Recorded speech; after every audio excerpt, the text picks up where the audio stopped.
Good morning and welcome. My name is Matthew Tisdale.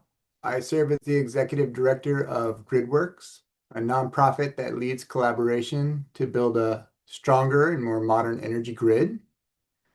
It's my pleasure to kick off today's webinar, which will include an introduction and discussion of how we can work together to end catastrophic wildfire.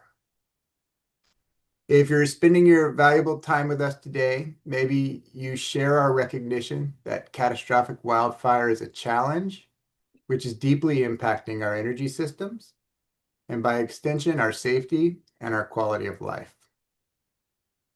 Whether your priority be public safety, affordability, reliability, sustainability, or all of the above, fires ignited by utility infrastructure represent an enormous challenge. And we believe the future of our energy system depends on meeting that challenge. Let me just pause and see if folks are hearing me. I saw a chat that suggested otherwise.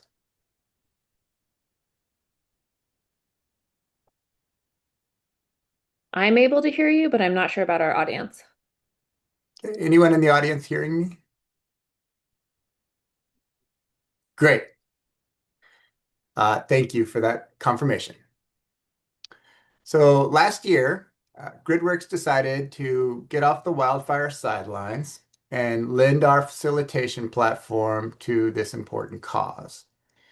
We recruited 5 luminaries in the space with diverse backgrounds and asked them to work together with support from a GridWorks facilitator to look anew at the challenge of catastrophic wildfires ignited by utilities.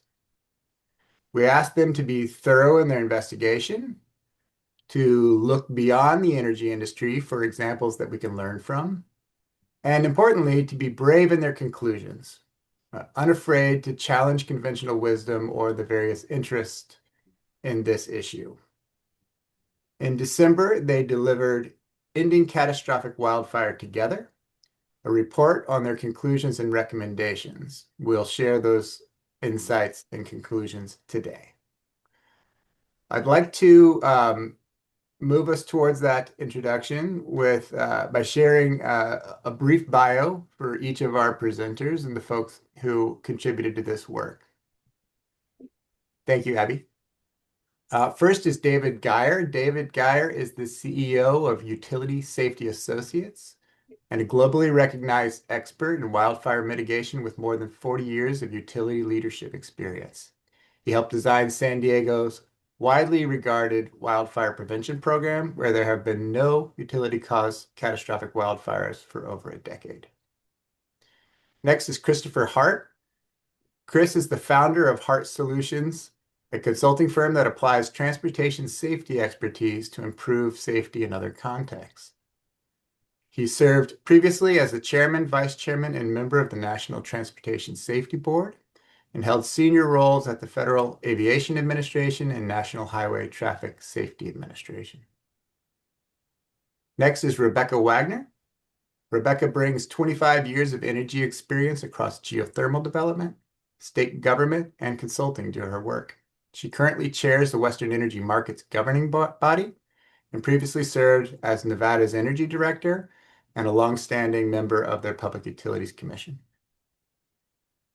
Next is Jay Griffin, who served as Hawaii Public Utility Commissioner and Chair from 2017 to 2022, where he led development of performance-based regulation and oversaw the state's largest renewable procurements and coal plant retirement plans. He previously conducted renewable integration research at Hawaii Natural Energy Institute and served as the Hawaii Public Utilities Commission's Chief Policy of Research. Last but certainly not least is Melissa Simpson. Melissa is a recognized expert in wildfire mitigation and climate resilience, consulting with Western states, utilities, and climate tech companies on regulatory strategy and risk management. She previously served as the Deputy Director of California's Office of Energy Infrastructure Safety, where she led evaluations of the first of their kind, data-driven electric corporate wildfire mitigation plans that have measurably reduced the risk of utility-ignited catastrophic wildfire. She also served as an administrative law judge at the California Public Utilities Commission, where she set up many of the regulations now leading California in this space.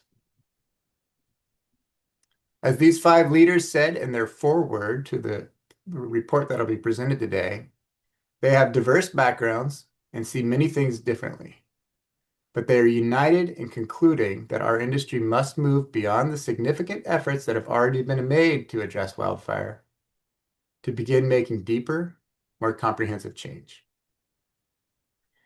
Before I turn the floor over to Melissa, who will begin the presentation, please allow me to share a few quick logistical notes. First, the slides from today's presentation will be shared with all registrants. We'll get that out probably next week. Second is that this webinar will be recorded for the benefit of those who could not attend. We will also share a link to the recording with registrants. Next is if you have a question during the presentation, we encourage you to use the Zoom Q&A function to share that with us. And we will begin the Q&A portion of this discussion at 11:20. So we'll be holding and moderating and managing your questions at that time. And last but certainly not least, I wanted to thank Kate Griffith, Neha Bazaj, Deborah Shields, Annie Dorr, Abby Austin, and Misty Erisman for your many contributions to both the report and the production of this webinar. With that, I will stop talking and invite Melissa to take the floor and begin our presentation. Thank you, Melissa. Great. Thank you, Matthew. Can everyone hear me? Okay, thank you. I'm going to keep you all looking at us for just a few more minutes because I want to elaborate a little bit more on some of what Matthew said about why the five of us decided to come together and undertake this effort. And, as Matthew said, we come from different backgrounds. We are regulators, we are utility executives, we are national, we are state. We do not see everything the same way. We do not see everything eye to eye. But here's what we had in common. We all believe deeply that nobody should die in their home as a result of a wildfire, period. Or really what's now becoming an urban fire. And we all believe that no ecosystem should be irreparably burned such that it is unable to recover from a catastrophic fire. So we believe we need good fire, but we need to stop catastrophic fire. We're not unique in these beliefs. We know everyone here on this webinar feels the same way. But what really brought us together was this growing sense of uneasiness that I think we all felt. That the way we're going about it, the way we're responding to the wildfire challenge, the problem, it's outpacing our ability to respond. I mean, think about it. Dave and his team, they were the architects of what's now the modern wildfire utility playbook. And I was the deputy director at Energy Safety in California, and our agency developed what is essentially the framework for evaluating wildfire mitigation plans and safety certifications. And it's being used by many other jurisdictions.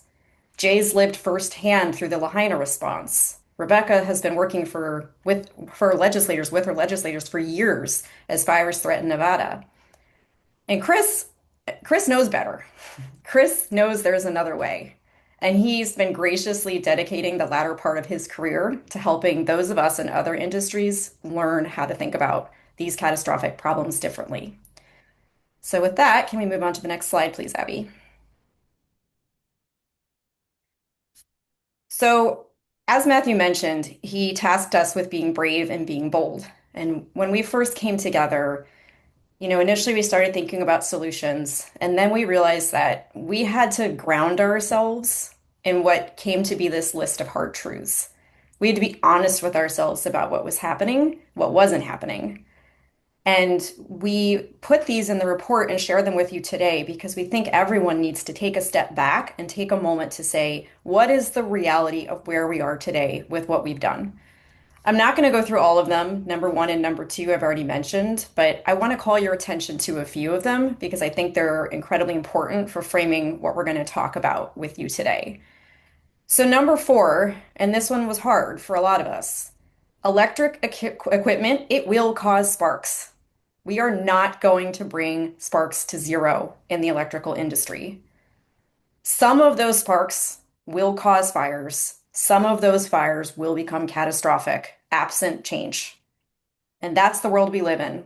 We have done a lot of work as an industry to bring down that likelihood of sparks, but we would be remiss as an industry to think that we can bring them to zero, and certainly in any affordable way. So we have to acknowledge that we live in a world where utility infrastructure will cause sparks and there will be fires, and period. We have to accept that. I want to also now call your attention to number 5 and 6 together, which is that once a fire leaves a utility right of way, that utility has little control over what happens next. So they focus all their efforts on trying to identify where that exit from their right of way would be the most catastrophic and focus their efforts there. But if we go to that, some sparks will happen, some fires will happen. Once it happens, once that fire leaves their right of way, the forest health, the community preparedness, building design, community design, emergency response, that's what dictates what happens next. That is outside of the utilities' control and outside of the regulators' control. So we as a society have invested very heavily in stopping utility sparks, but we need to invest just as heavily in being able to withstand the fire once it starts, because it will. And the last one I want to bring your attention to is number 8. As I said earlier, the wildfire problem, it's growing faster than we can respond. And that is largely because our existing legislative and regulatory frameworks are slow, and dare I say, they even hinder collaboration. And I say that with great respect because legislators and regulators have been working so hard to move swiftly in this area. But our regulatory process, I mean, it's slow by design. It's designed to maintain independence. It's designed to avoid regulatory capture, but it was never designed to respond to life and death situations. It was designed to set rates. That's what it was there for, and it's good at that. So while we've developed the innovative frameworks, they all still exist within this traditional regulatory framework. And over time, what I've seen and others have seen is that the wildfire process, the wildfire solution process between the utilities and the regulators, it's becoming burdensome, it's becoming slow, cumbersome. And I've seen it over and over. There are whole groups of staff that now need to be at utilities in order just to put their wildfire mitigation plans together and respond to regulators. And conversely, regulators are finding themselves needing a lot of staff and a lot of expertise that they may not have the resources to have to address this problem. And I say this is, I think if you ask any one of us, and if you ask yourselves, I don't know that anyone feels fully confident that we know exactly what we should be doing, that we're investing the right amounts, and we're doing it all in the right places. I don't know any high-level commissioner, and I don't know any high-level utility executive that sleeps well at night saying, we've got it. We've got this figured out. And so I share all that, feels a little bit like a downer, but here's what gives us hope. And what gave us hope in this whole process is we, as I mentioned before, we are not the first industry to face an existential threat related to safety. We're not the first, we won't be the last. Other industries have come through this. And so we have a lot to learn, and that's where we focused a lot of our efforts. And so with that, I'm going to pass it on to Dave. Thank you, Melissa. We have a big challenge ahead of us, and I've personally, been in this boat since the fires in San Diego in 2007. So it's almost been 20 years. I helped navigate the situation we had in San Diego.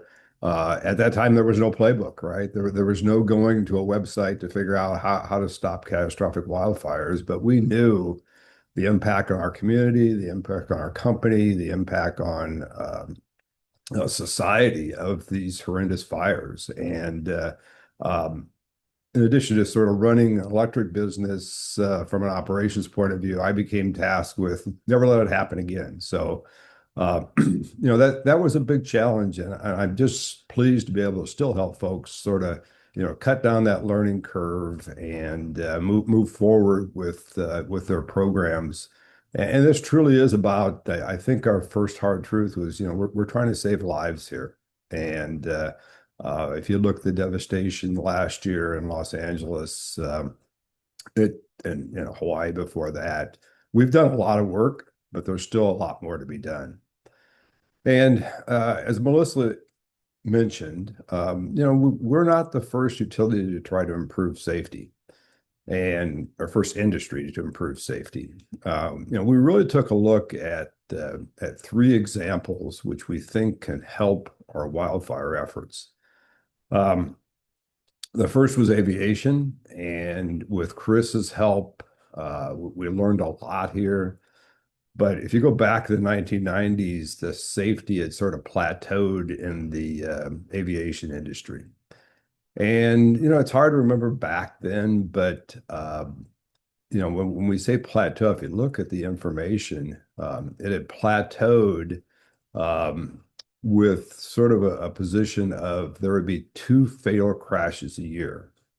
And, as a person that flies somewhat, that's just not acceptable, right? And I think Chris, with his leadership and the leadership of the industry, they really changed that. Unfortunately, there was a tragic TWA Flight 800 that came down in the 1990s. And, that was even more of a call to, they had to make a change. And, through a lot of collaboration and sharing of data, they made improvements there. And actually, they have reduced the risk by 83%. And I think we're all happy for that. And there's a lot of learnings from that industry. The second industry was the nuclear industry, and that goes all the way back to 3 Mile Island. And after that incident, the whole nuclear industry, really the future of nuclear in the United States and maybe globally was really at stake. And it was realized that through all the regulation that was in place, that it probably wasn't enough. Coming from the 3 Mile Island incident was the beginning of the INPO, which is the Institute of Nuclear Power Operations. This was a group that came together, and now is a huge effort. Hundreds of employees. They bring in employees on leave from nuclear companies. They look at doing plant tours, they share information, and set standards. And the whole issue, this is not about fines. It's really about self-regulation in the nuclear industry. So a lot of learnings there also. And the third was not an industry, but it was actually a locale. And this was Victoria, Australia. Coming from the Black Saturday fires, 173 people lost their lives during those fires. 3,500 properties were damaged. The whole Victoria area really came out not only against the utilities, but also against regulators. It was enough being done to actually stop, they call it bushfires, but stop bushfires. So I think the biggest thing that came out of sort of the work there was I realized this wasn't a utility and a regulatory problem. This was a whole society problem. And I think, as we go through our presentation today, you'll see more about that. So this chart just really shows some of the tenets and, this whole idea of centralized data and then government urgency that they cut across all three of these examples. And we really feel that by looking at these, we've learned a lot, and we think that we can actually drastically improve wildfire if we follow some of these examples.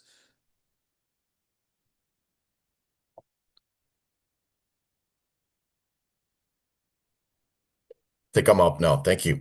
Good day, everyone, and thank you for that powerful opening, Melissa, and our overview, Dave. And we're going to transition now into more explanation of our recommendations. But before that, I think this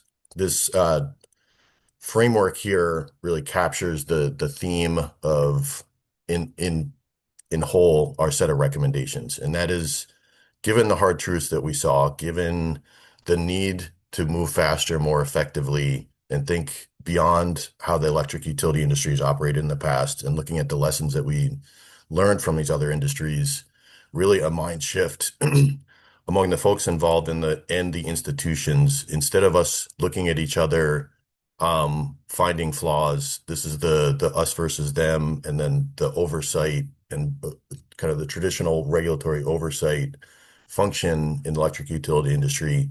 We really need to think about this as all of us working together against the problem, which is reducing the risk of catastrophic wildfires in particular. As Melissa said, we cannot stop every ignition sparking event. There will be fires, but we can and should, we must prevent them from burning down towns again. I think, as we said, we all agree on that. That is kind of, as we sat down as a group, we confronted our own feelings about that. And that is again, the theme here. How do we better work together, as hard as that may be, and as hard as that cuts against the grain of the history of the institutions? We feel like that is the most effective response that we need to move to. And it's going to take leadership. And we thank the folks for being here on the call. Some of you are strong candidates to take that leadership position up.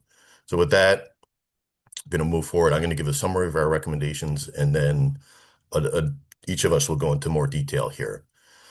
So our very first one, as Melissa alluded to, the Commercial Aviation Safety Team Models is an initiative that Chris led.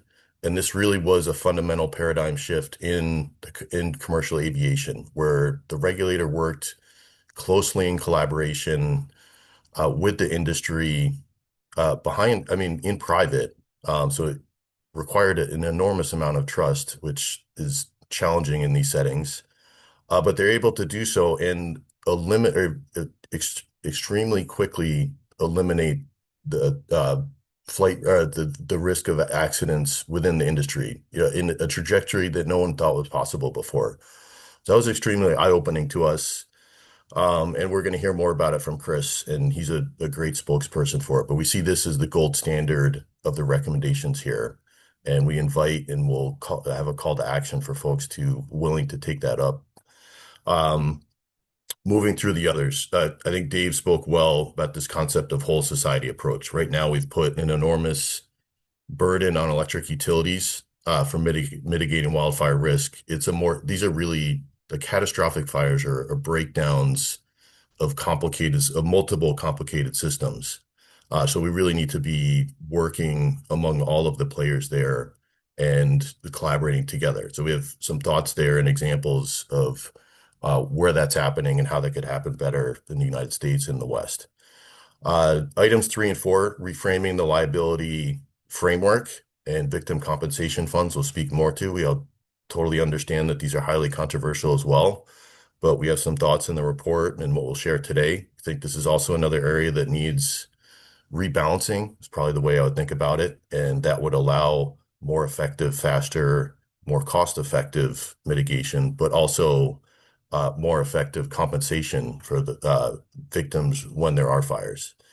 And these last recommendations, the self-regulation via what we're terming a wildlife mitigation forum. This is really applying the model from the nuclear power industry, the INPO model, or a close variant of it to the electric utility industry. And again, we saw some very promising results there, where the experts themselves, the operators of these facilities, went and reviewed and instituted a culture of constant improvement. So I think there's a lot of lessons there.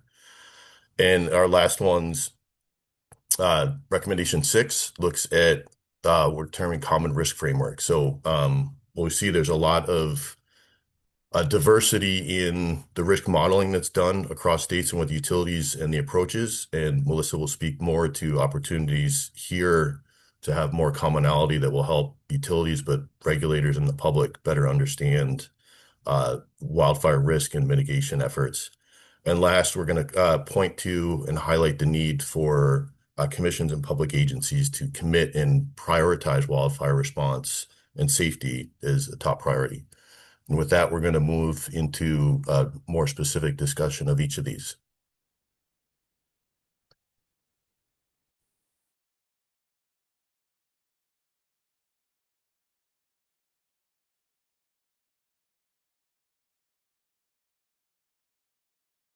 Is this a good time to chime in about gas? Take it away. Well, I want to give enormous kudos to GridWorks for reaching out to other industries, because that's not universally believed that if I do X and you do Y, that we can learn from each other. But that's clear to me and it's clear to them that you can learn from each other. And so huge kudos to GridWorks for reaching out to not only us, but nuclear power, as you heard mentioned. So the idea is to get the information from where it is to where it needs to be. Because when I was at the NTSB holding accident hearings, we would always hear, we all knew about that problem. Well, if you all knew about it, why didn't you do something about it before it hurt somebody? And the people who all knew about that problem were the people on the front lines, the front line employees. And that's why it's super critical to get your people who are on the front lines involved in the process of information, because that's where the information flow starts, is with the front line. So that, in that sense, it's crucial to make sure that when the employees see this program getting started, they must be clearly educated that this is a program about improving performance of this industry, not a program about punishing, because that's what oftentimes, depending on your previous relationships, oftentimes the employees will think, uh-oh, here's yet another way to punish us for messing up. Well, that's not what this is at all. And it's crucial to make it clear to the employees, this is not a punishment program. This is a way to make their jobs easier to do, more efficiently, more effectively, and more safely. So definitely have to get the punishment thought out of their minds if you're going to get them to do it, because they are the source of the information.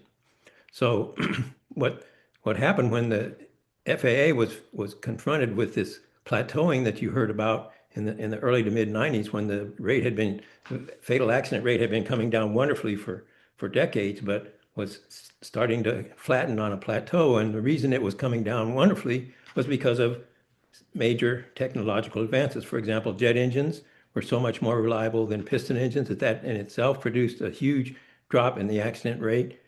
Automation had a lot of opportunities to make things better. The automation can be troublesome if you don't do it right, but if you do it well, it can really improve safety, improve throughput, improve lots of things that you want to improve.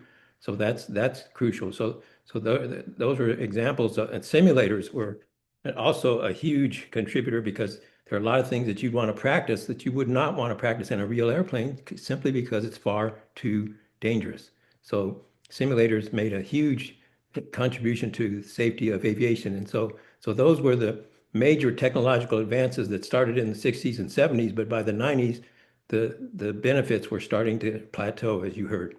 Well, that's a problem, because at that time, and as the benefits were starting to plateau, the FAA was projecting double the volume of flying in the next 15 to 20 years. So a little simple arithmetic tells you, uh-oh, flat rate times double the volume spells more burning airplanes on CNN than you ever want to have out there. So that's when the industry considered that to be a totally unacceptable outcome, to just say, well, not to worry, the rate is flat. Well, because they realized they had to bring the rate down, but they also realized, as you heard today, they're never going to get it to zero, because it's an inherently hazardous undertaking. So it will never get to zero, but there was huge room for improvement. So that's when the administrator at the time was asked, okay, how can we get this rate off of this plateau? And a lot of people would say, well, that's easy. Give the regulator more money, give the regulator a bigger stick, more regulations, et cetera, et cetera. Well, this administrator was not of that ilk, and he was much more progressive than that. And he realized that in order to make continued improvement, we're going to have to figure out a better way, and the better way is collaboration. So he said, we know every time in NTSB we hear in the hearings, yeah, we all knew about that problem, so why didn't we do something about it? That's what the collaboration is all about, is to get that information from the front lines where they know it to where they need to use it. And so A, the administrator wanted collaboration, and B, he wanted it to be voluntary. So the point, I'll go over each of those, the point of collaboration is that the more everybody in the system understands how everybody else's role works in the system, the better they can work together, the better they have a thorough understanding of what each other is supposed to do and how they can complement that and do it better. So collaboration is a way to make sure that everybody in the system knows about everybody else in the system in a way that it makes it a huge win-win. The voluntary part about it is quite important as well. And that amazed a lot of people that a voluntary program could get started in the first place, could have people in an environment where employees were always afraid of getting punished. That was unusual that they could get that started in the first place, what they did. And not only that, but it's still going after more than 30 years, which shows that, wow, it must really be doing something. So here's the benefit of voluntary. When you require somebody to participate in a program and you ask them a question about how goes it, you're going to hear from them the minimum amount they think they can get away with in terms of explaining what's happened. If it's voluntary, on the other hand, they're going to tell you everything that they think you might want to know in order to do it better. So voluntary makes a huge difference in terms of the scope of the information you get from people. So by making it collaborative, so everybody knows about everybody else's way of doing business, and make it voluntary so that now they're going to tell you a lot more than they ever did before. That makes a huge difference. So here's how that affected the process.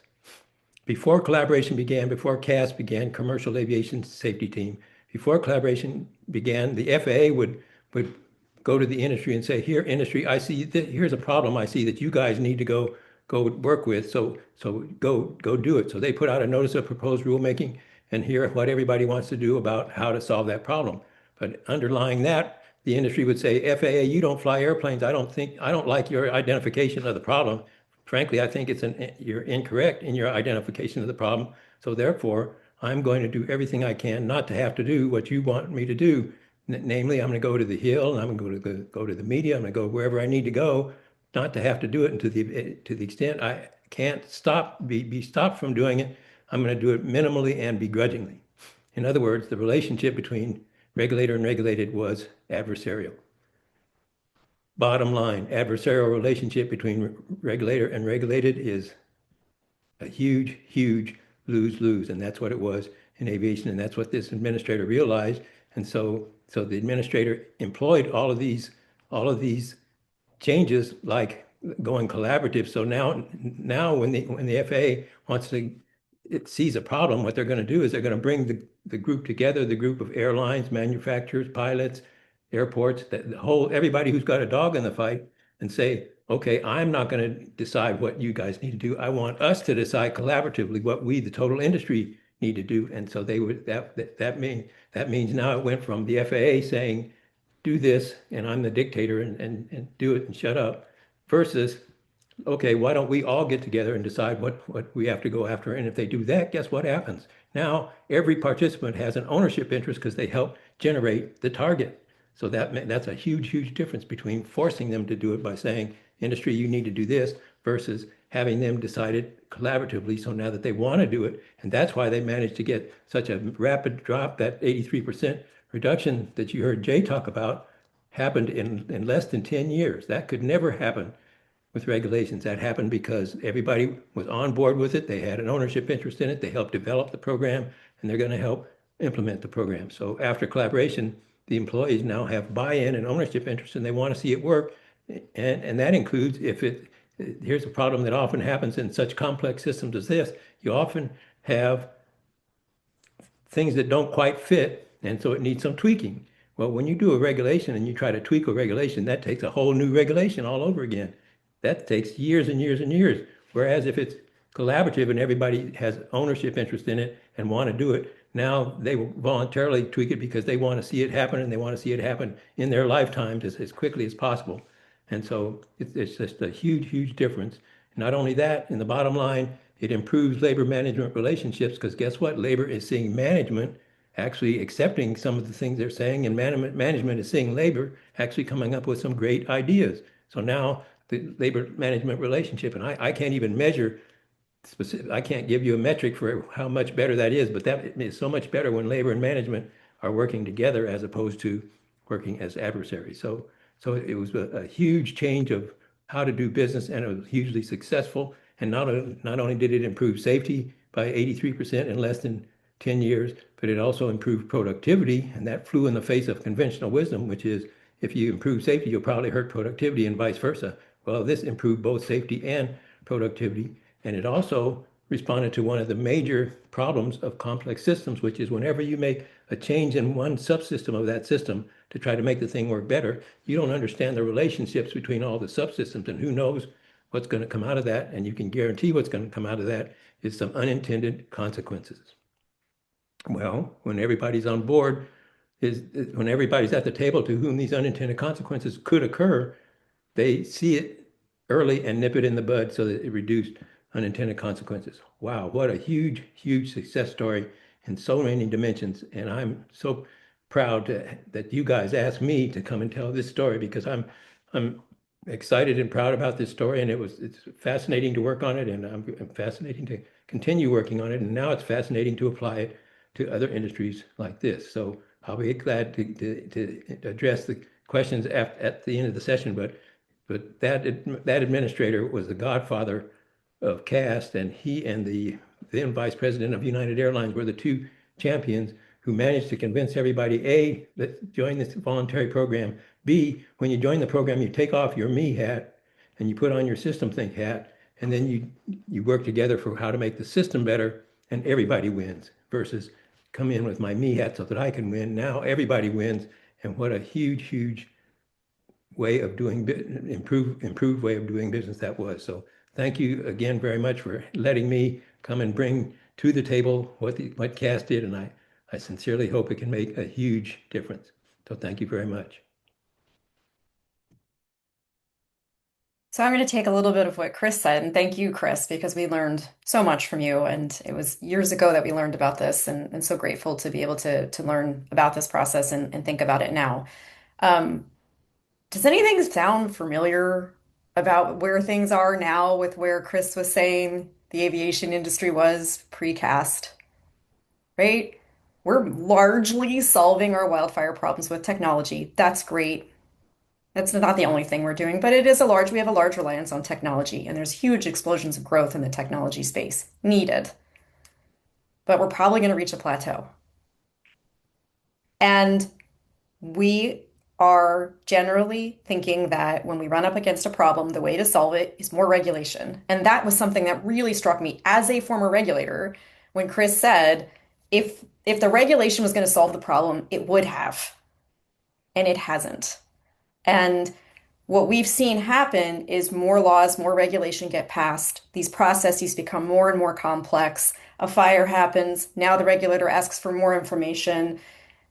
And I have the great honor now of working on both sides. I work with utilities as well. And I've seen the other side of that, where the regulator is asking for something and the utility knows it's not the best solution, but they have to be in compliance. And that dialogue, it's not happening.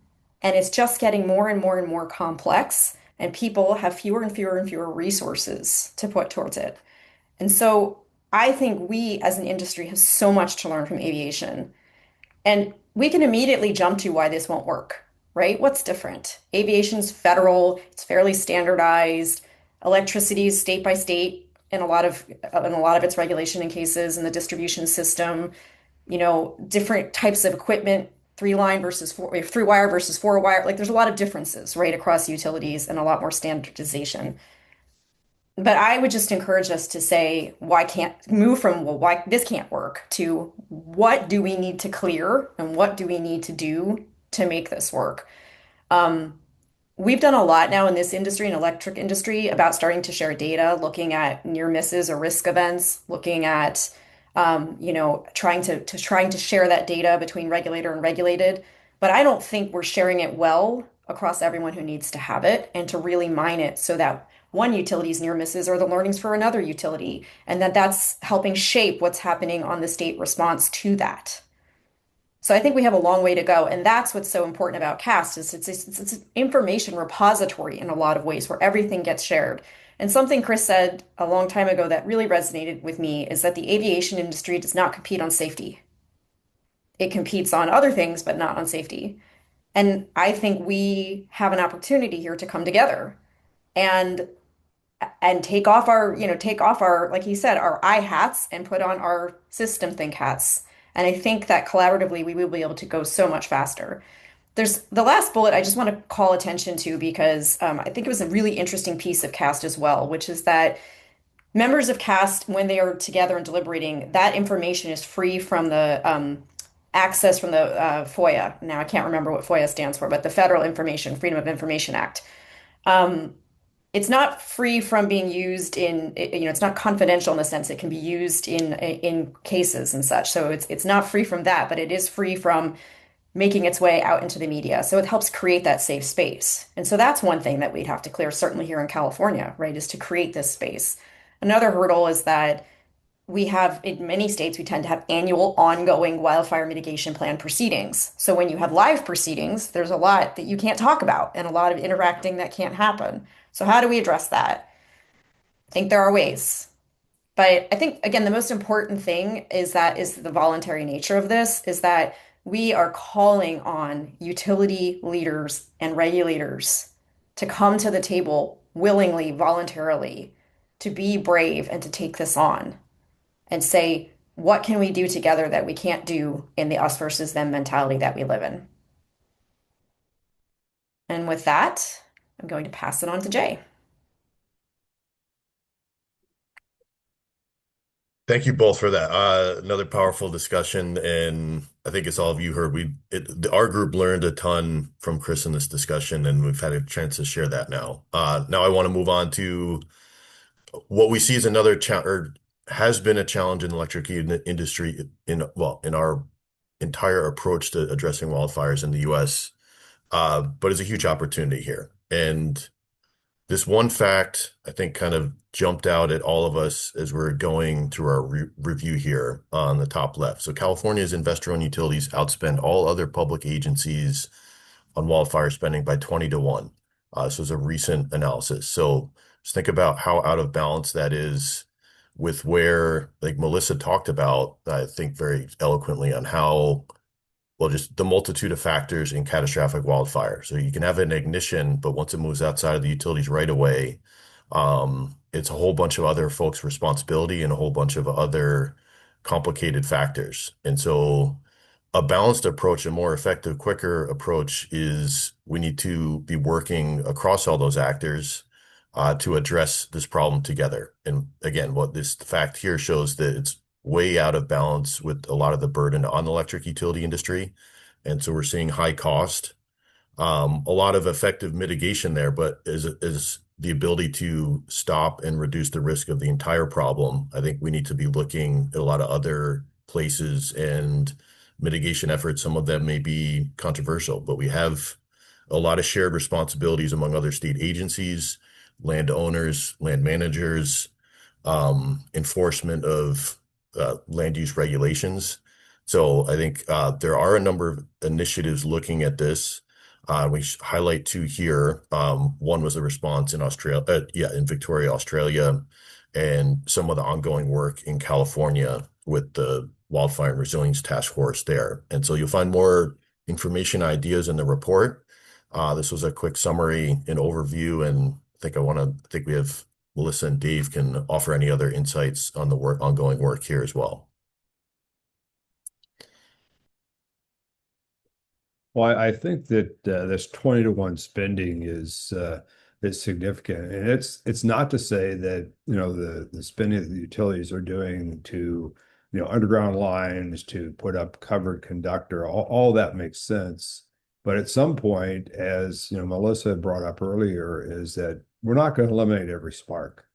And if we can spend dollars to harden communities, to make safe zones, to help egress and ingress situations, a lot of these wildfires happen in areas where it's critical to be able to evacuate appropriately. So the thought was that maybe it's more cost effective to spend money in those areas, and then we really need sort of the utilities and the regulators to come together to decide can utilities spend money to protect communities, and that is really something that I think is the momentum is growing to do those type of things, and it just makes a lot of sense. And maybe instead of hardening every utility wire out there, maybe the dollars are better spent to hardening some of the communities.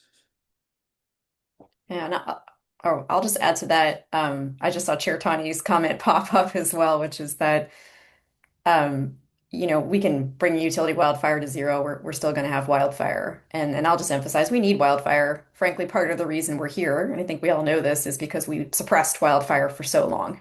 We need good wildfire, and we need to build with communities that can withstand it because we will have wildfire. And from the looks of it, we will only have increasing wildfire. I know in California with Senate Bill 254, there's currently the California Earthquake Authority has been tasked with, in some ways, going back to the drawing board and relooking and thinking the whole wildfire utility framework in California. And, if any folks are on from that, I just encourage to really think this more broadly, that we have an opportunity here in California and elsewhere, but here in California right now to go back to the drawing board and take an approach, see if we can develop approach that is more balanced and that I believe will be more effective.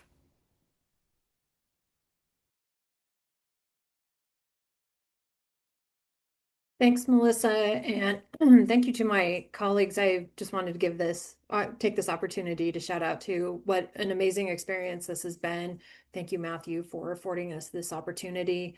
I've learned so much. I am by no means a wildfire expert, but it's an issue that's near and dear to my heart. So I love to lend support where I can, and this experience has been amazing. I'm also going to note that I know that there's a lot of regulators, staff, commissioners joining this, and I'm going to apologize in advance because I'm about to say things that need to be done that makes your job harder. But ultimately, I think we're all striving for success in that we don't see people die from wildfire. We don't see towns devastated. We don't see victims devastated by the loss of their homes and their jobs. So I'm the first to acknowledge as a former regulator that you already have a lot on your plate, and we're asking you to really elevate this and take action. And I know so many of you are, which is greatly appreciated. On this recommendation is really a direction to state legislators to reframe utility wildfire liability. This is complicated. It's controversial. There's a lot of activity already going on in this direction. But some of the learnings that we've had through our process and our research has given us some ideas about how to get to an end goal and ultimately how to serve victims faster, better, less costly, and without extensive litigation. So a couple of pieces to unpack here. One thing I'm going to cover is the concept of a shared liability framework. That's kind of going to, not kind of going to, it is going to the whole of society concept that other factors play a role, other entities play a role in what happens with a wildfire once it's sparked. The second piece I'm going to discuss is ensuring that limits or caps placed on liability are balanced with continuous wildfire safety improvement. We really believe that wildfire safety has to become the corporate culture of a utility, and those that work around it. So let's start with the shared liability framework. As noted in the hard truth section and throughout the report and what you've heard already, utility equipment is prone to sparking wildfires despite all of these amazing mitigation efforts. However, the size and the scope of the fire is driven by many factors, including land management practices, community fire preparedness, building codes, building standards, enforcement thereof. All of these factors can contribute to whether or not a fire, wild or urban, becomes catastrophic. Yet, under our current paradigm, the existing liability frameworks, most with unlimited liabilities, place all the burden on utilities, even when other factors contributed to the devastation.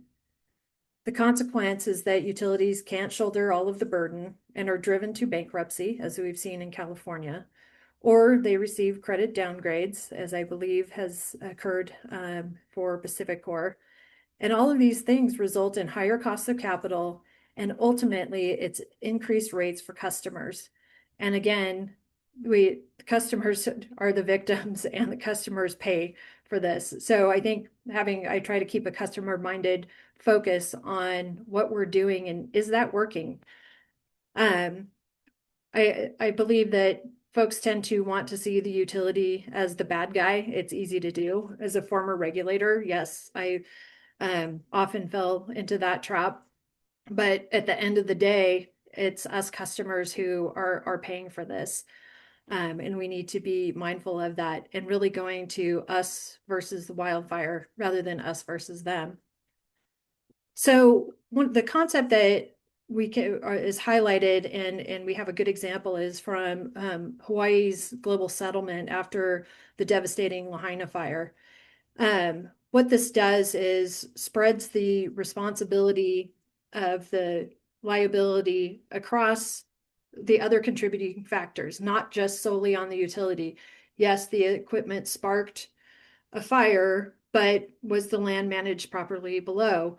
Were there other contributing factors like poor housing stock? I can look out my window and see a wood shake roof, which just gives me anxiety all the time. Thanks to this work. Thank you very much, Melissa and Dave. And there's a whole bunch of other things that go into it other than just the utility. So in the Hawaii settlement, a $4 billion global settlement, there's several entities who were implicated. I don't know if that's the best term, in the fire, including the electric utility, telecommunication companies, state and local government, and two major landowners. Created a fund to address the rising and victim compensation issues and claims that really were, I can only imagine, devastating for those folks who lived in Lahaina. And I'm going to pause here right now because we do have a resident expert from Hawaii with us, and I'll turn it to Jay if you want to give us a little bit more color around the Hawaii Sure, I settlement. can give some more context here. We're also fortunate to be joined by a number of past and present members of the Hawaii Commission and staff. So thanks for your participation. One, I want to be clear that the Global Summit was not a legislatively driven, like some of the wildfire liability legislation, but as we were discussing this idea of shared responsibility, and the settlement came forward, and I thought there were some good attributes to it or relevant ones to this discussion. One, took enormous leadership it was right about the 1 year anniversary of the fires. Our governor took really strong leadership in bringing these groups together. And the terms of the settlement were defined by ability to pay. So this idea of our understanding of how do we set caps and can we figure this out, I think demonstrates that under the right circumstances, that's possible. And this really avoided likely bankruptcy of the electric utility and probably the county of Maui. So you would have the relief under kind of the existing protracted legal proceedings. The folks most affected by this would have seen much more drawn out, protracted relief versus trying to bring a group together like this. So I thought it was a good example of all those attributes, as terrible as the events were and as devastating, and a lot of details left to implementing this. But I think the idea that society can come together and address this problem collectively on what are viewed as such intractable challenges and differences, I thought it's an example that gives some promise and optimism here. So with that, I think we can move on to some of our other recommendations. Unless, Rebecca, you've got more to add. I do have a second piece to this that you kind of touched on. Several states have already enacted legislation that caps utilities liability for economic and non-economic damages. These policies often hinge on the requirement that a utility has a wildfire mitigation plan, or WMP, in place. Unfortunately, the mere existence of a WMP does not ensure that a utility is more fire safe or safer. When policymakers consider legislation, they should balance utility liability caps with requirements for continuous improvement in wildfire safety and firm commitments from utility leadership. Ideally, we want utilities to develop and adhere to a strong wildfire safety culture throughout the entire organization, starting from the top all the way down to the front lines. California and Hawaii have examples of legislation that drives this safety culture. And I know that many states, like I said, have enacted or are considering and really trying to find a way to strike the balance of ensuring safety, protection for the utility, but also looking at it from a whole of society, much more akin to the settlement in Hawaii. While not legislatively mandated, it is a great framework.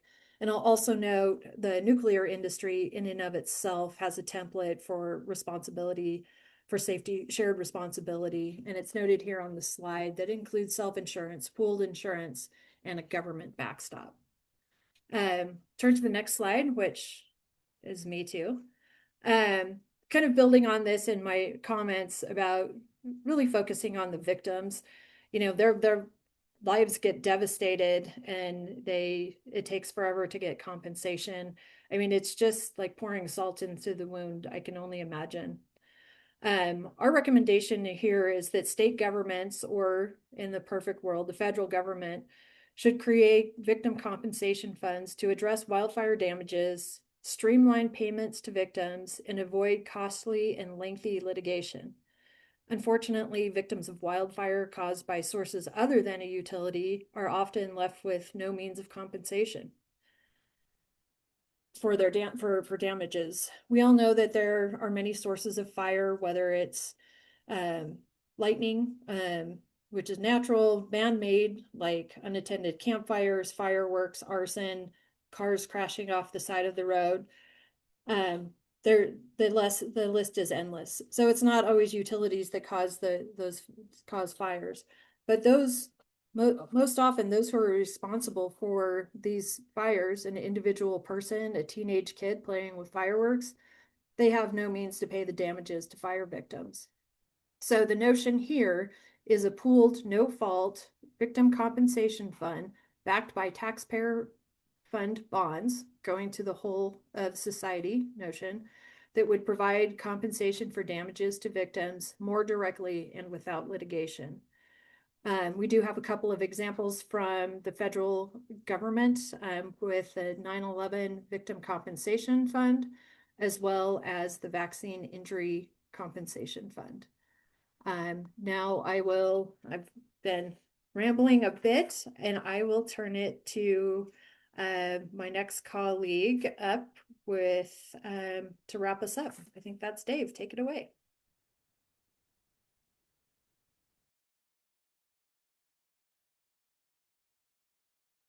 Sorry, Dave, you're on mute.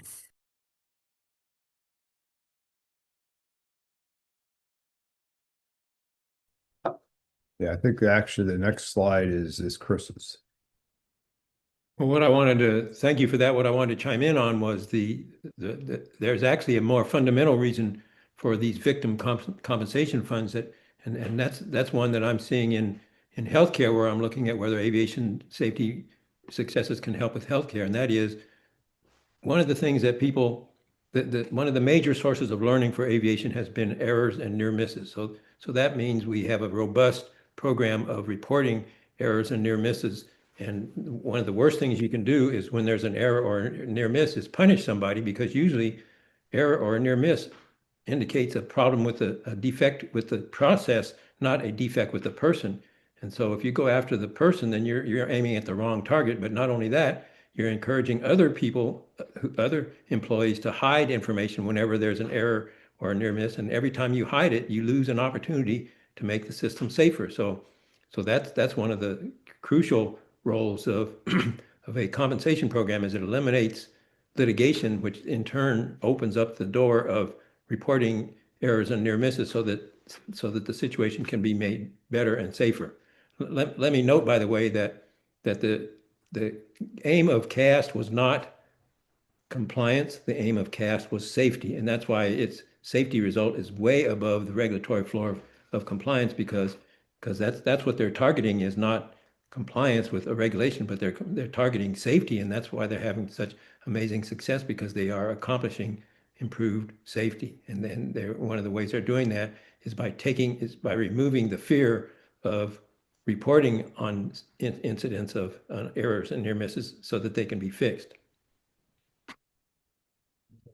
Thank you, Chris. So the next recommendation really is to look at the self-regulation and creating the wildfire mitigation forum.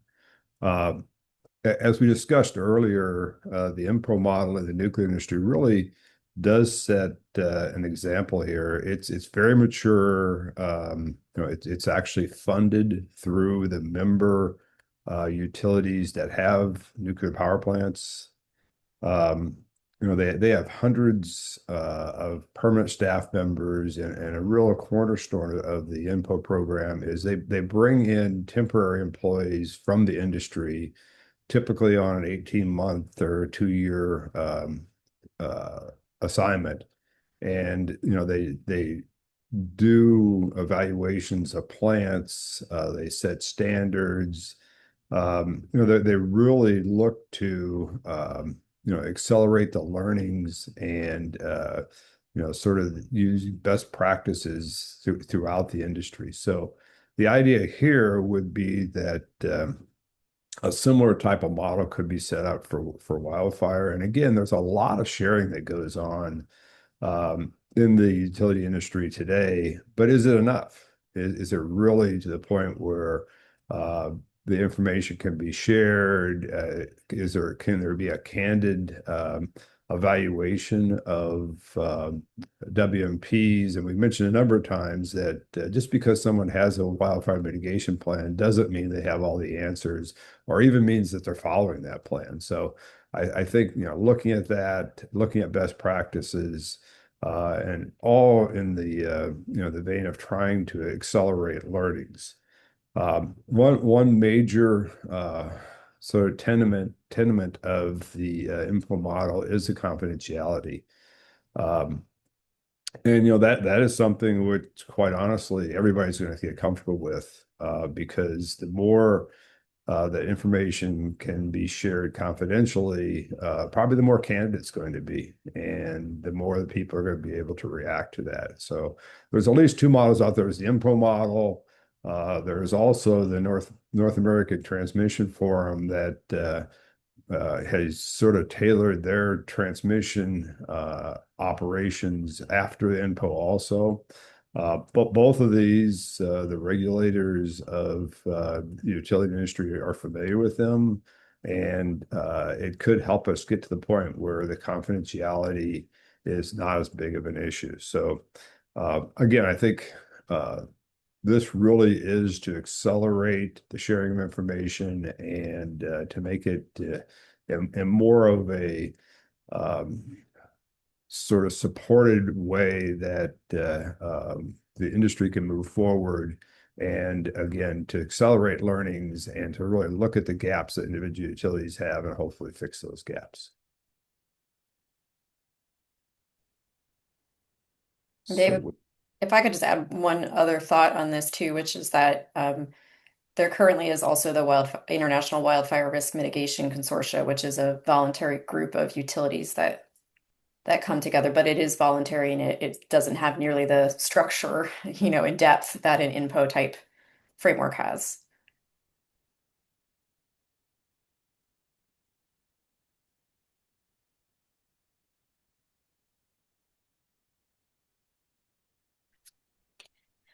Okay, so we're going to get a little bit more here into the weeds about how utilities and regulators figure out where the risk is and what the right investments are. And this has been a real challenge, I think, on both sides of the fence here. Certainly, I can speak to that having been a regulator. We fundamentally need to understand how much risk, where is it, what causes our ignitions, and what are our appropriate responses. We are looking at and struggling with understanding risk across all of society. This is a huge challenge right now that the insurance industry is facing as well, right? Where is the risk? Where is the right place to do home hardening? How do you keep track of if somebody does vegetation management at their house that it continues on? I think the utilities are probably have some of the most sophisticated and robust, and when I say utilities, I mean investor-owned utilities, have some of the most sophisticated and robust risk modeling capacity to date. But the sophistication and ability for the utility to respond to its risk is largely driven by the resources, the financial and staffing resources of that utility.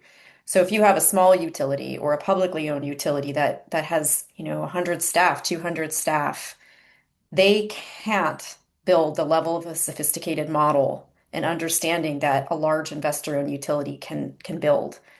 But that doesn't mean that the risk is any less. And you also have, and there is a lot of collaboration that I have seen happening across the utility industry, but fundamentally, you have fairly significant differences in models that are happening across each utility. And so, what that can result in is you could even have a situation where you have two utility service territories abutting one another, and these two could have different understandings of the risk in this exact same area.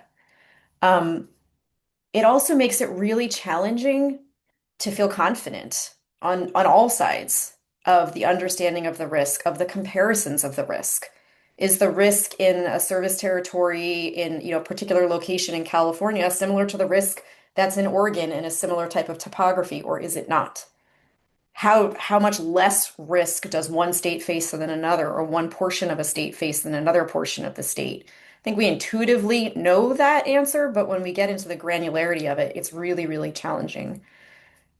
And because of that, since really all of the decision making and all of the investment really hinges on this understanding of risk, it becomes very, very challenging, A, to figure out how much to invest, but B, to just feel comfortable with it. To have regulators, to have society feel comfortable with the spend, to have, even the utilities that are less resourced feeling comfortable with the decisions that they're making. And we think that it's a tough nut to crack, but we think it's an important one. And we think there needs to be some sort of public common understanding of risk. In an ideal world, this would be developed publicly. Concern is that that's going to take too long. By the time we get that done, it's going to be completely out of date. And as Chris talked about, if you do it through a regulatory framework, it can be extremely difficult to update these things. The high fire threat districts in California haven't been updated in years. It was a very difficult process to designate those areas. They're out of date. So we don't necessarily have this one totally figured out, but we just think it's important that we all really be thinking about this. Does a national lab undertake this? Do the utilities come together? Through the IWRMC, the International Wildfire Risk Mitigation Consortia, do they come together and propose a wildfire framework? Is there legislation or regulation that needs to pass so that a more sophisticated utility can pass on its risk modeling and ingest the data for a service territory of a less, smaller utility? Right now, that can't happen because of liability frameworks. So what do we need to do to clear the barriers to create a fundamental common understanding of risk and to ensure that everyone who has risk is able to understand their risk? And we have a couple of examples here of some collaboratives that have happened thus far. EPRI's Climate Ready has been a multi-year effort, and it's focusing on climate resilience, of which wildfire is a piece. But that was a joint collaborative over many, many years. And then there is a risk modeling working group happening in the California Office of Energy Infrastructure Safety that utilities and interveners and stakeholders participate in, with the idea of trying to understand and look at best practices in risk modeling and integrate those best practices into the utility risk models. But we think this is an area where we have a lot more room for growth and a lot more room for collaboration, and could even be something that could be part of our version of a commercial aviation safety team project that we do. And with that, I will pass it along. Thanks, Melissa. And I'll wrap it up with the seventh recommendation before turning it back to Dave to raise the call to action.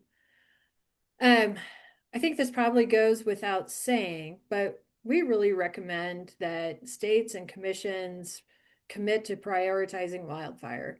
It kind of seems like a no-brainer after this discussion today, but I will acknowledge that both legislators, governors, local governments, commissioners, everyone who is involved in this whole of society concept related to wildfire has a million other things on their plates. But there are some, and I know there are some in this audience right now who are champions that care about this every single day and fear the worst outcomes, as we've seen in California, Colorado, Hawaii, and just to name a few off the top of my head. So yeah, states address wildfire was a top priority with swift government action. It's easier said than done. Unfortunately, government tends to be reactive rather than proactive when it comes to safety, wildfire safety included. When there isn't an active wildfire, or if there is one, it's a couple of states away, we forget the damage and destruction that it causes and the aftermath of that far down the line, as we see in Southern California with the floods resulting from the burn scars. But firm government commitment can change behavior. That, as Chris described, in the aviation industry, it can be done. We have good models out there, including when the White House directed the aviation industry to reduce the accident rate. They took this seriously and took it on. The Hawaii Public Utilities Commission issued a document in 2024 referred to as the Inclinations Document, explicitly stating that public safety is the commission's highest priority. As Melissa noted earlier, regulators tend to think of economic regulation and setting rates. But over time, both with natural gas and now with wildfire, safety is an important part of the commission's role. We have a great example, not easily achievable for every state, but it really sets a standard, is the California Office of Energy Infrastructure and Safety. And it sets a strong example of a state committing to utility wildfire safety and really getting down into the weeds, as Melissa has described. And I think that there's a lot that can be learned. Recognizing that states are all in different positions, but we all have the risk of wildfire, and making it a top priority. Really, it's hard to do the counterfactual on it if we have prevented wildfire or mitigated it so it's not catastrophic, but we know the devastation. We get to live it and see it every day. And on that downer note, I would like to turn it over to Dave to invite you all to take action and lead with intent. Thanks, Rebecca. Well, first of all, I apologize. I mean, we've thrown an awful lot at you, but this group, it's been a pleasure to work with each and every one of them. The sort of the passion that each person brought to this effort was huge, and special thanks to Chris for really talking at every meeting about collaboration and just how important that is for our electric industry to move forward. Can I have the next slide, please?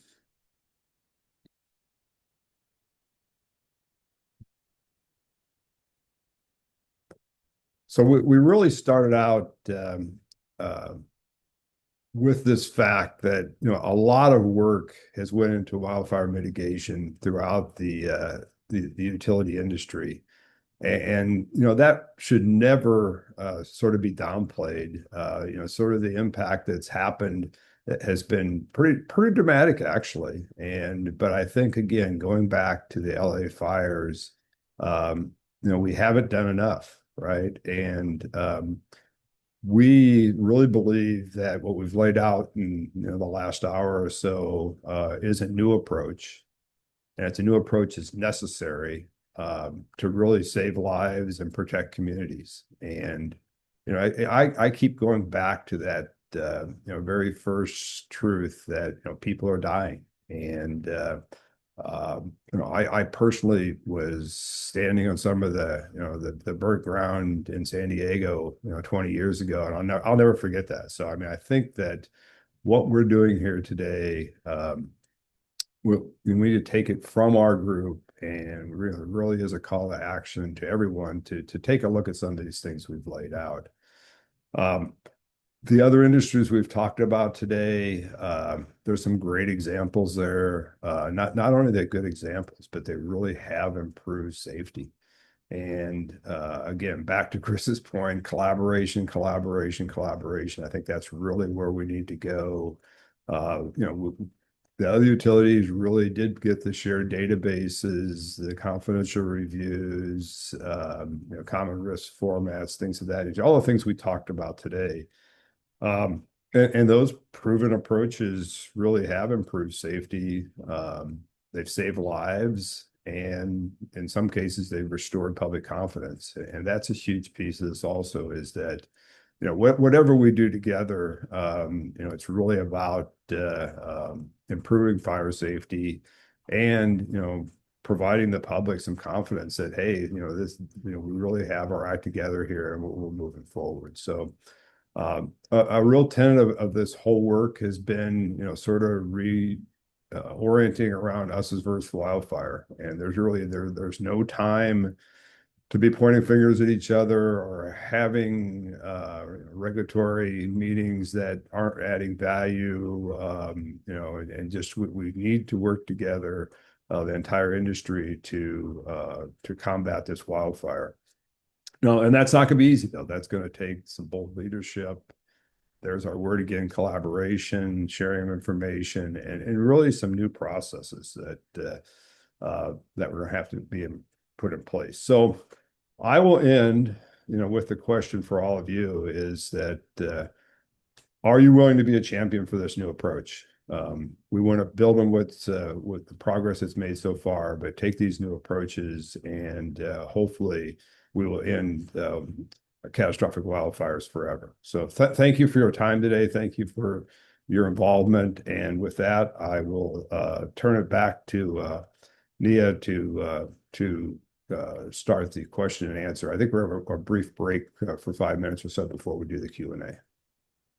Great. Thank you so much, Dave, and to all the members of the report team.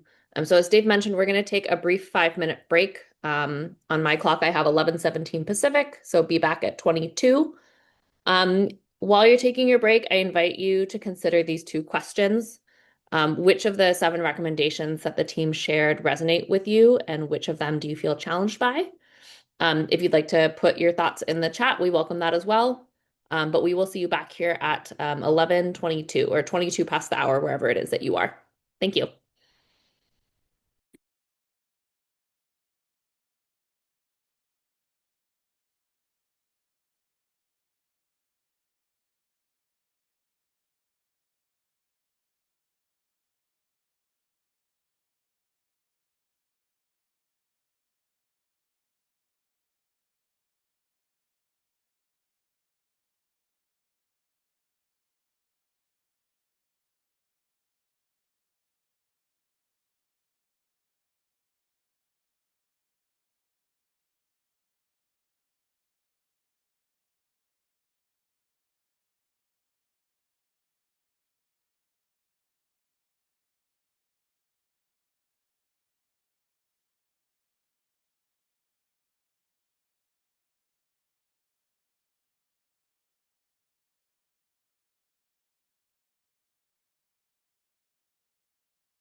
All right, I have 22 on my clock. So we'll go ahead and resume and jump into the Q&A and discussion portion um, of our event today.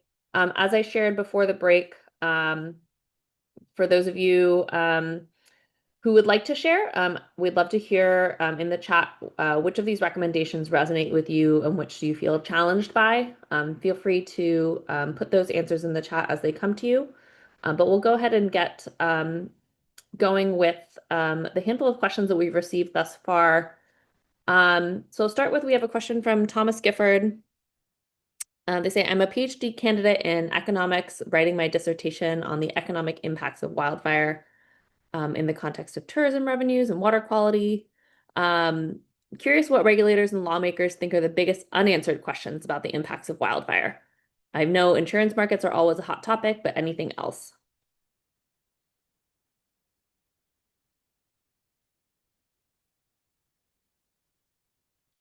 And I invite any of our panelists to jump in here. So we're looking for biggest unanswered questions about the impacts of wildfires.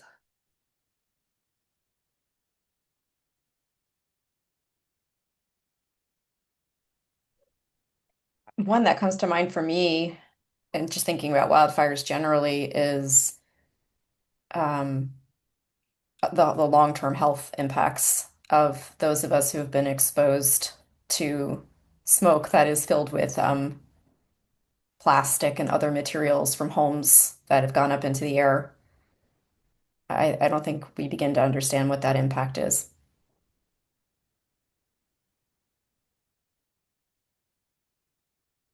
Thanks, Melissa. I'm going to throw this one to Chris. Chris, are you back with us? Affirmative. Great. I see a question in the chat. Thinking about cats and also info in the nuclear industry. A question from the audience asking, how do these voluntary collaborative models get their funding? Actually, there really isn't any, like there's no line item in any government agency for it. The way it works is it has a lot of people who volunteer their time and effort. There is no budget forecast as such. They just volunteer their time and effort and show up in person and help with looking at accident data and analyzing it and coming up with answers from it, et cetera, et cetera. So there is no single source of funding. It's basically voluntary contributions by the participants to send people there and have in-kind contributions as opposed to cash contributions. Then there are also some of the bigger givers like Boeing and Airbus would sponsor conferences frequently. So that for the big events where you need large meeting space, some of those would come through and offer it as part of their in-kind gift donation to the effort as well. So there is no budgetary funding in that sense forecast. Thank you, Chris. And I see from Kate in the chat that INPO in the nuclear industry is primarily member funded. Jumping over to a different topic regarding liability. So the recommendation we have does suggest some sort of confidentiality or liability protections. A question in the chat, how far does safeguards such as liability protections go when reviewing prudence of a utility's action or inaction in the case of a utility-induced wildfire? Can you elaborate on what those protections would look like?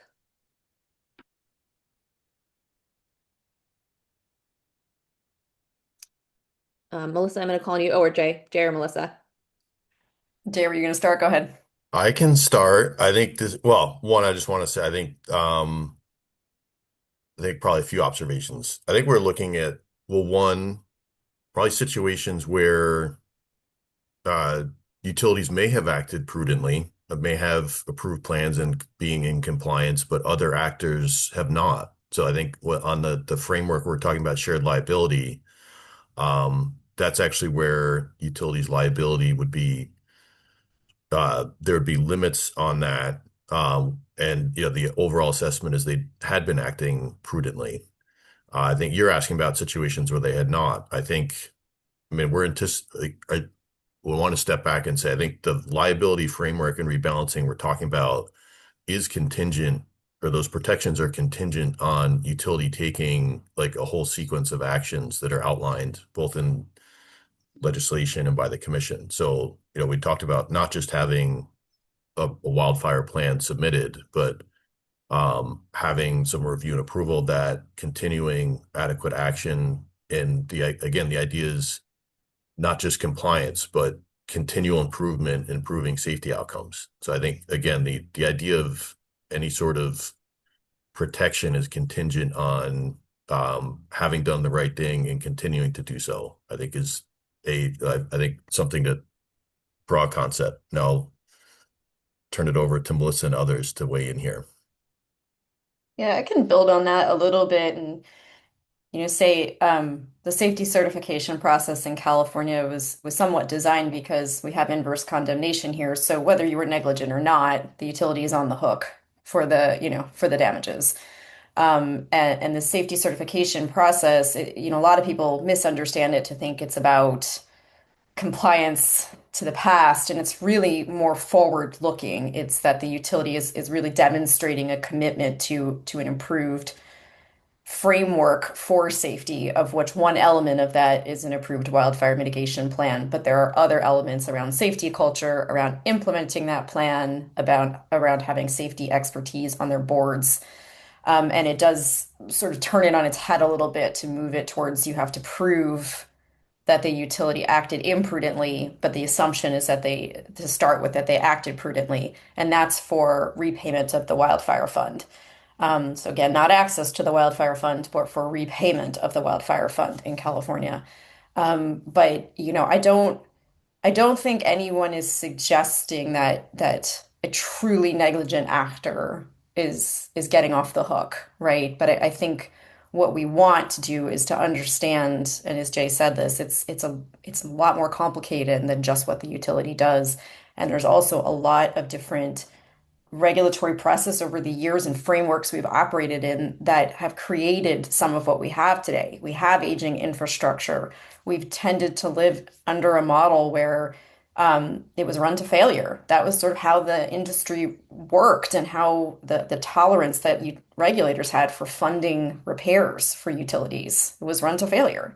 We didn't even have utility inspections in a lot of utilities. So there's a lot that has led to where we are today. And so, that's what we want to kind of keep in mind when we're thinking about putting some sort of liability cap or liability framework in place is it kind of took all of us to get here. And then sometimes there probably truly are examples of negligence, and those should still be able to move forward. At least that's my opinion. Thank you, Melissa and Jay. Chris, I see that you're off mute. Did you have something to add about liability frameworks? Well, it seems to me that it kind of runs afoul of the whole notion of having a liability protection framework, because I'd be very surprised if any event occurred that you couldn't find at least one person who didn't behave very prudently and who was basically a human being, and humans make mistakes. To me, the primary benefit of having a liability protection structure that's separate from litigation is that then people won't be hiding their mistakes, and then we'll learn from it. And it seems to me the benefit of that is much greater than what you lose by not punishing a few. I mean, the FAA went through this when they decided about, how are we going to allow this participation in CAST? Are we going to look at every mistake that everybody made, or are we going to respond to the reality that humans make mistakes? And it's only in the worst ones when we need to really start to focus on it. But for the most part, humans make mistakes. And if you don't admit that, then you're going to have problems with any kind of liability protection scheme. Thank you, Chris. I'll say that's why we love Chris's input too, though, because maybe there is no situation, right? Maybe there truly is no situation where you can say that there's a negligent actor. And to Chris's point, maybe it's worth waiving that possibility in order to have the better, more collaborative outcomes. Thanks, Melissa. As a follow-up, staying on the liability theme for a moment, a question in the chat from Michael Colvin. Do you think we reached the point in California where we should change the inverse oh my gosh, I cannot say this word. should change the inverse condemnation laws.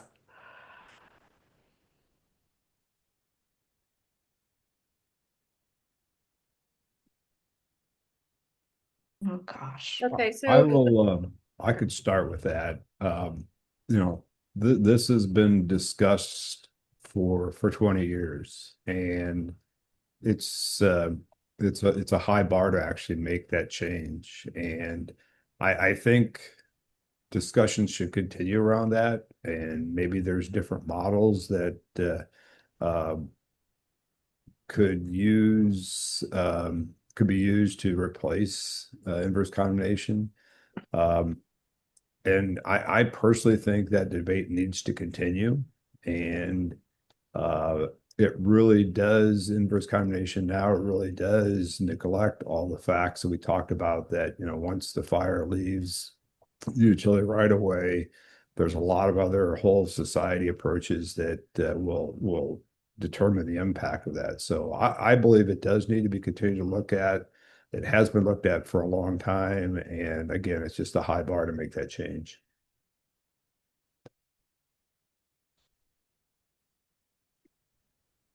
Look, I'll speak up at the risk of getting my head blasted later. I will look, I think in some, or at least my opening comments, we talked about rebalancing risk liability frameworks, and inverse condemnation is pretty much the extreme end of the continuum.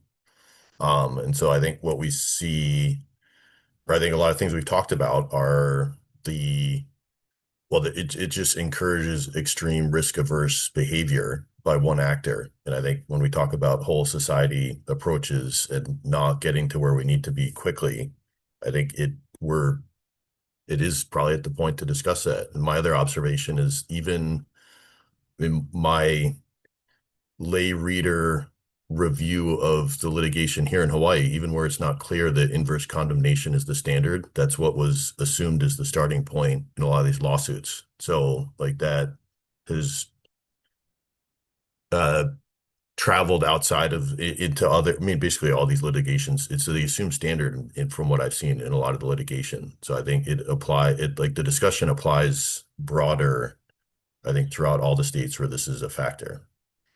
So, and we'll take I'll take the hate mail offline, but if we, again, we focus on the hard truths and the need to see faster response and safer communities, I think what we're saying is we need to have those hard discussions and takes leadership to make some of these changes.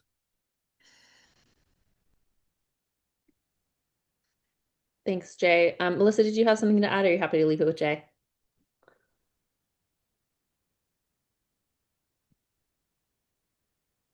Chris, I see you came off mute. Would you like to add something to Jay's comments?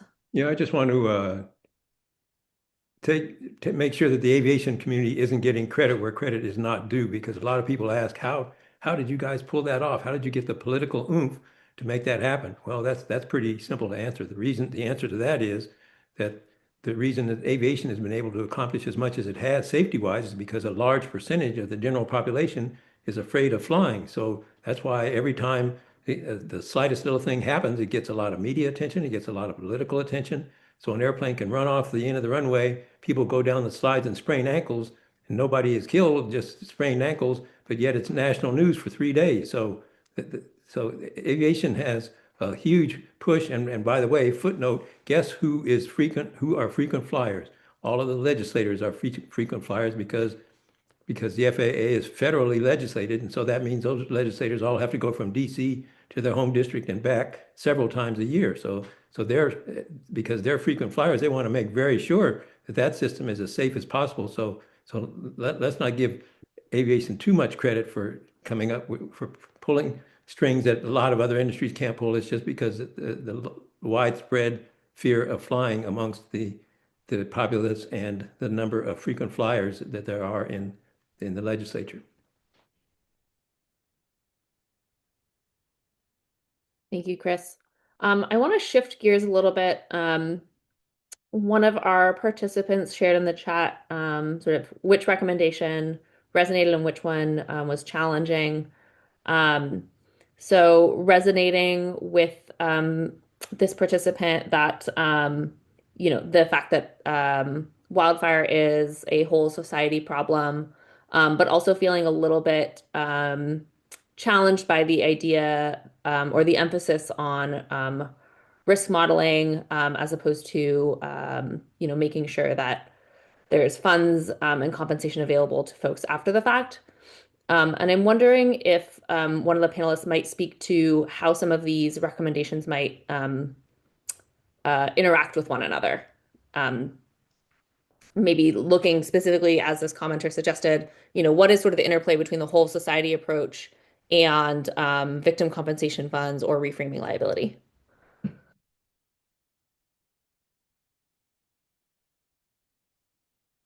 I guess I'll take a stab to start with that, and please others chime in. We do envision these in some ways as a suite of recommendations. We think all are needed. Um, how much each one is needed depends on what you do in one of the other ones, right? So there's no way to maybe answer that question up front. If we have a collaborative cast-like model, um, maybe, and I'm just thinking out loud, maybe the liability frameworks can be a little looser. That might happen over time. Maybe not. Chris might send me daggers on that one. So, maybe not. But again, I think we meant for them to hang together. I do think that when you take some of the weight off of liability and you also allow victims to be compensated regardless of who causes the fire, because at the end of the day, you lost your home and you just want to get your life back. You lost your home, or maybe somebody lost their lives, and you need to address that and quickly. I think some of the information sharing and the collaboration and the ability to come to the table starts to naturally become more palatable and easier. Um, so I'll start with that. Others feel free to chime in. Well, I agree with Melissa that this really is a suite of recommendations, and um, this concept of a common risk platform and how that might tie into the whole of society. Pretty much a lot of the risks that and risk mitigation efforts that go into a sort of the cost analysis. It sort of excludes what could happen outside of utility assets, and with, again, dollars spent for protecting communities, for improving the egress out of a community, those type of things probably should weigh heavier in the risk analysis and into the spending. And we talked about the 20-to-1 spending on utility infrastructure. Maybe those dollars are better spent protecting communities, and maybe if a little more vegetation management and a little more protection of communities. There's a lot of data out there that I've been a big proponent of using all the meteorology data that is available today. So we know which way the wind's going to blow in extreme events. We know which way to minimize those impacts. And I think all of that needs a lot of work. And then from there, the liability may sort of play out towards the end of that. But again, all these things are interconnected, and the idea of bringing in the customer piece of this and the community piece of this is rather new, and I think it has great opportunities for the future.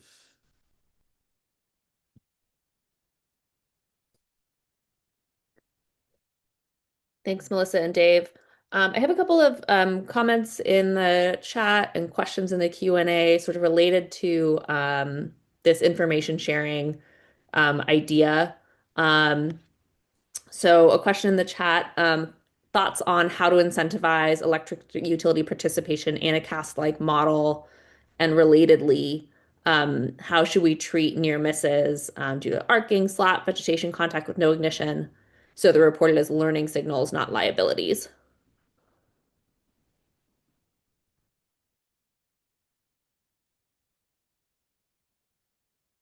I could start with that. There is quite a bit of sharing today on ignition data, and that's improving all the time. But this whole concept of near miss, I think that really does need more work. And if you really think about it, every time there is a fault or an outage in a high fire threat area with the right conditions, it could be a catastrophic wildfire. And there is not enough sharing today of, say, outage information in higher fire threat areas.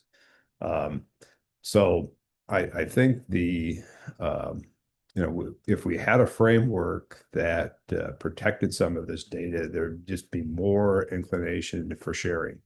Again, some of it's already taking place, but I think that that confidentiality would even, and Chris sort of alluded to that in the aviation industry, it opens things up to even more sharing. So I think that's a starting point. And again, all these things are happening today, but probably not to the degree we need to if we want to stop catastrophic wildfires forever. Yeah, and I'll add to that there is, yeah, to what Dave said, there is a lot of tracking and sharing of data. A lot of the ways that the data gets shared between the utility and the regulator is through their wildfire mitigation plan proceedings when the regulator starts to ask for that data. If we want to mine that data and really look deeply at it, we'd probably have to look at it outside of those proceedings and those frameworks and bring it into, maybe it's shared there as well, but in terms of there being an opportunity for players to come together and really mine it and understand it, we'd have to think through what the purpose of the data is within the proceeding versus outside and used collaboratively.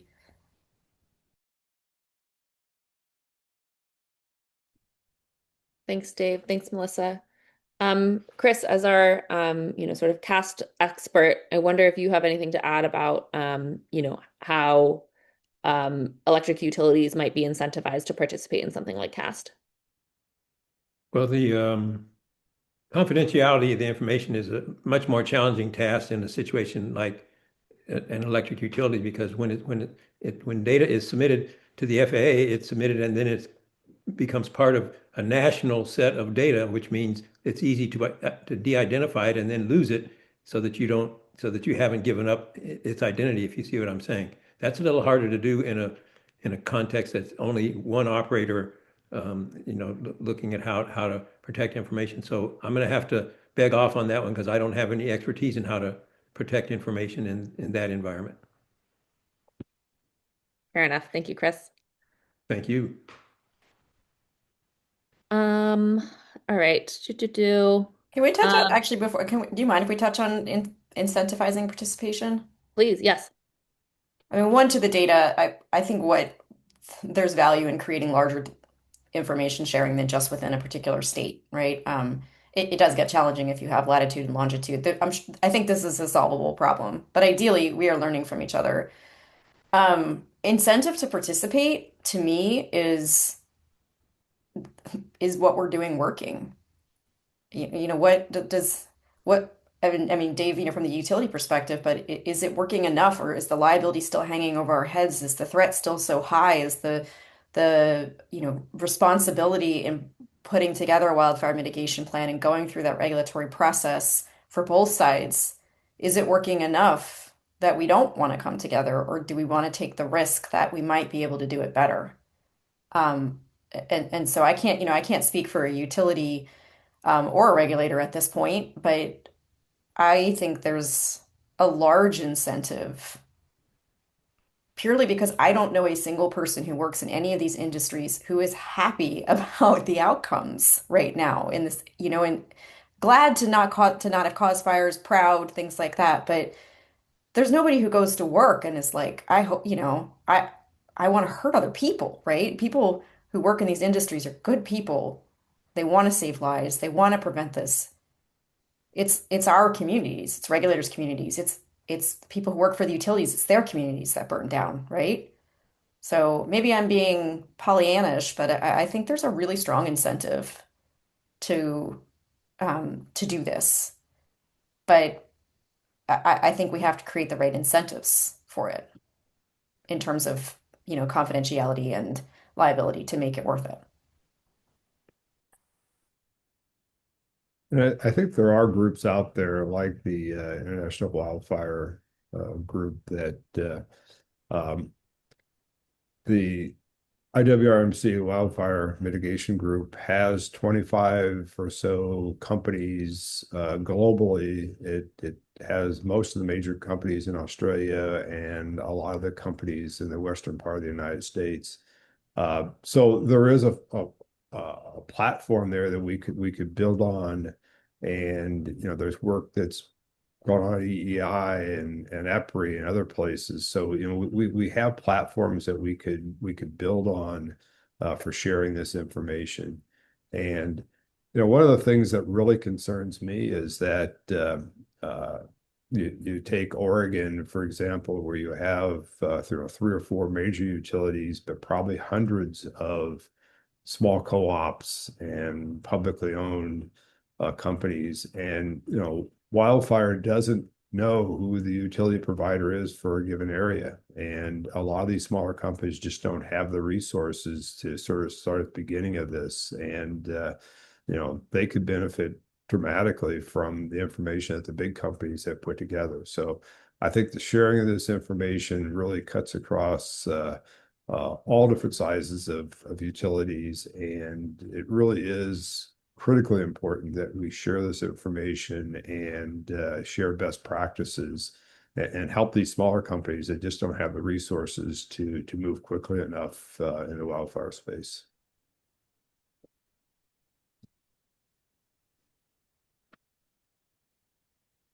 Thanks, Dave. Yeah, and I just want to note, there's sort of two recommendations that the team has related to, collaborative information sharing, right? There's CAST where, you have the utility and the regulator involved, and then you have something like INPO, where yeah, that can be just utilities sharing information with each other. I think the team thinks there's value in both, but one of them, is just utilities talking to utilities. Okay, so a few more questions in the chat. Jumping back to sort of this whole society um, recommendation from Kyra Howe, what are some strategies for increasing community acceptance of fire safe building codes? Are there any examples of successful home hardening incentive programs? And should such programs be administered by utilities, government, some other entity?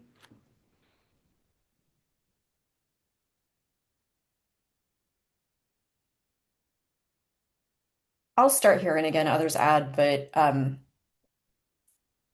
grew up part of my childhood in Florida, and I lived through Hurricane Andrew. And that was in 1992, and Hurricane Andrew decimated southern Florida and flattened whole communities. Um, Roof and building codes changed after that time. So I think it's doable. Um, I think there are other models for where it has been done to recognize that our, existing housing stock and new housing stock isn't prepared. So, you couldn't get a new roof on your house without it being meeting the requirements that it needs to meet. We also have earthquake standards. We've had to address that issue here. How do we build homes to withstand earthquakes? And obviously, not every single home in San Francisco has had its foundation replaced, but most have. And it's hard to sell a house if it doesn't have that. What I think is interesting about wildfires is that it's the wildland urban interface where it starts, and that's where most of our new construction is. And so whenever we're building new communities, we could be building those communities to certain standards, and that helps protect the communities further in. But that obviously doesn't solve the problem for existing communities that are kind of up against a barrier, like say green space in Boulder or something. There's the green belt around that city. They're up against those lines. Um, I think this is a difficult challenge that we're going to have to face, that there's going to have to be some sort of spending here. Um, where is it going to come from? How does it get funded? I think that's all what we need to be figuring out. And we do have there's a deep skepticism that I've certainly seen about changing vegetation around homes, how people's landscapes are. We've seen that backfire already a couple of times. Um, and so there's just a lot of education too, I think, and also showing people, and I'm speaking way outside of my lane. I'm not a building code person, but I think there's an education of like this is how it can look and this is how you can maintain it. Um, as far as who funds it, I think in terms of just the utility context, I do think we need to think about how we spend utility dollars a little differently. And we do have some examples with energy efficiency that we might be able to learn some lessons from there about how using utility dollars for things that maybe aren't straight electric, provision of electric. But I know that, that's had its challenges as well. So I don't say that that's the exact model to use. But I know that utilities are starting to think about this, and Dave brought it up about, maybe that utility dollar is better spent on helping do the land management or helping do some of the home hardening as opposed to the amount it would take to prevent that ignition, bring that ignition risk as close to zero as possible. What do you mean by backfire? Some examples of trying to put it to start putting vegetation kind of zone zero type things into place and it not being well received by communities. I wonder if there was enough collaboration in that process.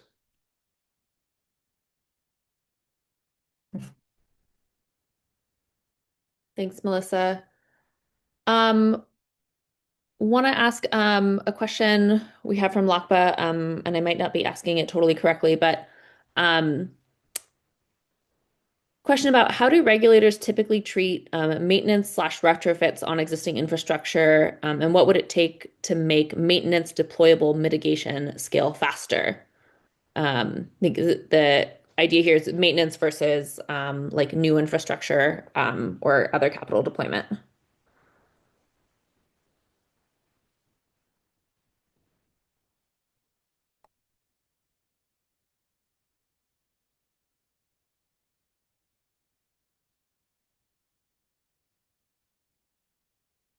I'm reading this. Dave, were you going to start? Go ahead. Yeah, I could start. There's a fundamental concern that there are, at least in California, there are a lot of maintenance standards that are regulation, and I think utilities do a really good job to make sure they're meeting all those regulatory requirements. And then there's a whole nother layer of, what do you have to do above and beyond that for wildfire mitigation? And maintenance is a big part of it, but given sort of the desire to, in catastrophic wildfires to, from a liability perspective to, be beyond sort of the inverse condemnation, the utility infrastructure was really never built to withstand these conditions. I mean, the winds are stronger, the fuels are drier now, and so maintenance alone won't get you there. I mean, it will help from a vegetation management point of view. It'll help from an asset point of view, but typically to really get to the point you need to be, you're actually replacing those assets, and that's what becomes very expensive. And the I guess the most certain way to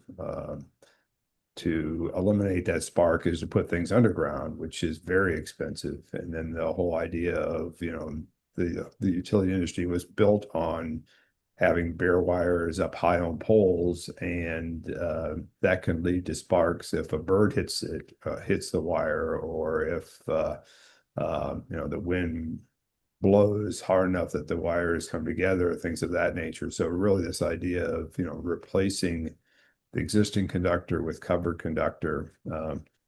So maintenance is a piece of it, but there's also the replacement of the assets. And that's really where a lot of the big dollars come in. So you need both. You need the capital replacement and the maintenance to reduce the risk of wildfire. Thank you, Dave. All right, we are running close to the end of our time together. I apologize if we did not get to your question or comment that you put in the Q&A or the chat. But I do want to just take a moment, Abby, if we could go to the next slide. One, to just say thank you for taking a couple hours out of your day to join us and to learn about what our team thinks can help to shift what's been happening around catastrophic wildfire. And just invite you to please reach out to us. My contact information is here on the slide with any additional questions that you might have. And really any suggestions that you have for how we might move these ideas forward. The team has put a lot of time in over the last year exploring the problem, exploring potential solutions, but that's really only the first step. The next step we need to take is implementing some of these ideas. So a lot of smart people in this room, and we really want to approach this challenge together. Matthew, members of the team, any parting words you'd like to share? I'd just like to say thank you to the Brain Trust for your time and skill, and especially the care you brought to this work. And to just underscore your last point, Neha, even people as awesome as Dave, Jay, Melissa, Rebecca, and Chris are not going to solve this problem without contributions, leadership, and champions from folks far and wide. You have expertise, perspective, energy, influence, connections that can make a change in this space, and we need you to bring those to bear. GridWorks is going to be here as a platform for you to make that impact, for you to be heard, but your voice is needed, and so we'll need you to speak up. And so if we can end with that invitation for you to do so, and we look forward to hearing your response.